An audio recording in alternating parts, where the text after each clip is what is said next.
रईसों की चलती तो दो ही स्टंप होते, दो स्टंप और उनके ऊपर एक गिल्ली, लंबे डंडे जैसी। कई बार गेंद दोनों स्टंप्स के बीच से निकल जाती। बॉलर्स की खींच और लंबी बहस के बाद बीच में तीसरा स्टंप लगना शुरू हुआ। नवीन राय की रिपोर्ट। गेंद लगी, गिल्लियां अपनी जगह से हिलीं, थोड़ा चमकी और फिर अपनी जगह आकर बैठ गईं, जैसे कह रही हूं कि अभी गिरने का मूड नहीं। लेकिन मूड तो पूरा खराब हो ही गया बॉलर का। कितनी मेहनत लगती है किसी बैटर को अपने जाल में फंसाने में, उसे गलतियां करने को मजबूर करने में। और जब वो कोई गलती करता है तो गिल्लियां नखरे करने लगती हैं। ऐसा कितनी बार देखा है आपने। दिमाग पर बहुत ज्यादा जोर डालने की जरूरत नहीं।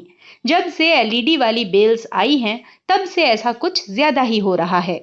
आईपीएल 2022 के सीजन में 2 बार ऐसा हुआ।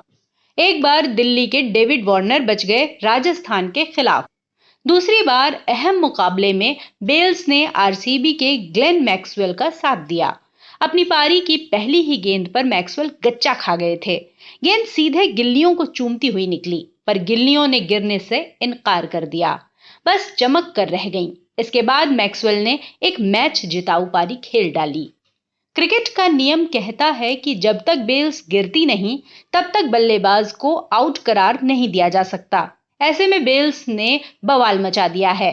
जब जब वो गिरने वाले मौके पर नहीं गिरती हैं, तब तब विवाद खड़ा हो जाता है। एलईडी बेल्स के साथ अक्सर ऐसा हो रहा है क्योंकि वो भारी होती हैं। पूर्व भारतीय तेज गेंदबाज इरफान पठान ने तो यहां तक कह दिया, क्या स्टंप्स से गिल्लियां हटा देने पर विचार करना चाहिए या फिर गेंद के स्टंप्स पर लगने की स्थिति में बैटर को आउट मानना चाहिए। इस बहस का कोई खास असर नजर नहीं आया, लेकिन करीब 250 साल पहले ऐसी ही एक घटना के चलते क्रिकेट को तीसरा स्टंप मिला था। उसके पहले क्रिकेट में केवल 2 ही स्टंप होते थे। घटना है 23 मई 1775 की। उस समय के क्रिकेट मैच कमोबेश गली क्रिकेट की तरह हुआ करते। यात्रा के माध्यम सीमित थे और रेल सेवाएं तब थी ही नहीं। ऐसे में यात्रा सहज नहीं थी। क्रिकेट की पिच ऊबड़ खाबड़ तो थी ही, सड़कें भी कमर तोड़ने वाली हुआ करती। खिलाड़ियों के पास खेलने के अलावा दिन के तमाम काम होते थे। ऐसे में बहुत मुश्किल होता था 22 खिलाड़ियों को एक साथ जुटाना। तब सिंगल विकेट मैच आम बात थी। अक्सर मुकाबले 11 से कम खिलाड़ियों वाले ही होते। जिस मुकाबले की यहाँ बात हो रही है, वो खेला गया था कैंट क्लब और हैम्बल्डन क्लब की टीमों के बीच। दोनों ओर से 5-5 खिलाड़ी मैदान में उतरे थे। आर्थर हैगर्स के स्कोर्स एंड बायोग्राफीज के वॉल्यूम 1 में इस मैच का जिक्र है। 2 दिवसीय मुकाबला था ये। पहली पारी में कैंट की टीम 37 रन पर आउट हुई। जवाब में हैम्बल्डन ने 92 रन बनाए। जॉन स्मॉल ने अकेले 75 रनों की पारी खेली। कैंट ने दूसरी पारी में बेहतर खेल दिखाया और 102 रनों तक पहुंची। हैम्बल्डन को जीत के लिए चाहिए थे 48 रन। 34 रन पर उसके 4 विकेट गिर चुके थे। जॉन स्मॉल ने अंतिम बैटर के तौर पर मोर्चा संभाला। उनके सामने थे अपने समय के मशहूर गेंदबाज लंपी स्टीवंस। आर्टिलरी ग्राउंड एक रोचक मुकाबले का गवाह बनने के लिए तैयार था। स्टीवंस ने रन अप लेकर गेंद फेंकी। बॉल स्मॉल को छकाती हुई स्टंप्स की ओर बढ़ी, लेकिन बिना कोई नुकसान करते हुए दोनों स्टंप्स के बीच से निकल गई। तब मिडिल स्टंप तो था नहीं, जो गेंद को निकलने का रास्ता नहीं मिलता। दोनों स्टंप्स के बीच की दूरी भी अधिक हुआ करती थी। उनके ऊपर एक ही गिल्ली रखी जाती, लंबी डंडी जैसी। उस समय भी नियम यही था कि गिल्ली गिरनी चाहिए। तो इस तरह स्मॉल को पहला जीवनदान मिल गया। लेकिन कहानी यहीं खत्म नहीं हुई। मैच आगे बढ़ा। स्टीवंस एक बार बदकिस्मत रहे थे, तो दर्शकों को उनसे हमदर्दी थी। पर अभी पूरी बदकिस्मती दिखी कहां थी। स्टीवंस की गेंद ने फिर स्मॉल को छका दिया और इस बार भी बॉल दोनों स्टंप्स के बीच खाली जगह से निकल गई। स्टीवंस परेशान थे, दर्शक हैरान। चंद बॉल के अंदर ऐसा 2-2 बार उन्होंने भी पहली बार देखा था। लेकिन उस दिन तो कुछ अजब ही होना था। स्मॉल लगता था कि अपनी किस्मत खुद लिख कर आए थे।